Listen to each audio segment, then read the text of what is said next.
Hello, everybody, and welcome back. So, we're going to get into the intergenerational wealth and healing economies. So, the relationship we have with money has been shaped by trauma through dispossession, scarcity, and systems that punished autonomy and rewarded dependency. To understand Indigenous economies, we must understand how trauma impacts our money behaviors. Fear of scarcity, discomfort with receiving, guilt around success, and overgiving to avoid judgment. But also, we hold strength through collective healing, shared wealth models, land-based abundance, and cultural continuity. Wealth for Indigenous people includes health, language, land, culture, and the future of our children. GDP has never measured those things, which is why GDP has never been a good measure for Indigenous well-being. This lesson reminds us that healing is economic work, and economics is healing work.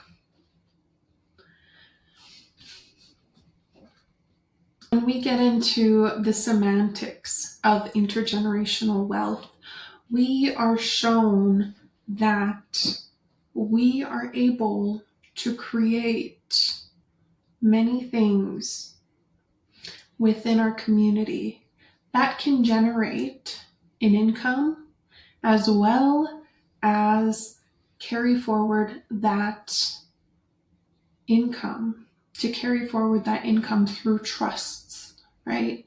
So there's so many ways that we can structure our intergenerational wealth. I'm going to kind of give you a run through on how I envision this for myself and my family. And you guys will be here all day because there are many key details to my wealth formula, right? Because I grew up as a fourth generation Métis traditional dancer, I am kind of being put in a position to guide that organization ahead. So that's one area of intergenerational wealth that will be continued within my family. And then there's the intergenerational wealth of my personal leadership. So because I chose to create the Cultural Creatives community, I know that my legacy will live through each person that I impact, right? And so another example is that I want to have many a business in my lifetime. I have mentioned the Dream Guardian last name that I have. The pronunciation is Powhatan, and I have a small business. We have created, products that are stationary products for the office, kind of decor, stickers, notepads.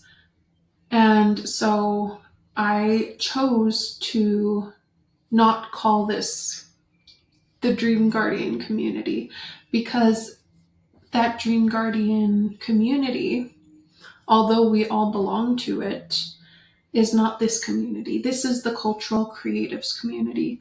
This is the community for, economics and entrepreneurship.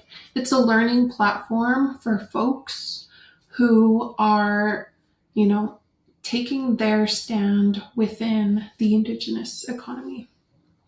It's also for folks who want to learn more about creating an online business that isn't subjected to dependency, and it is more focused on autonomy. So for me to have a brick and mortar, that's a little dream I have.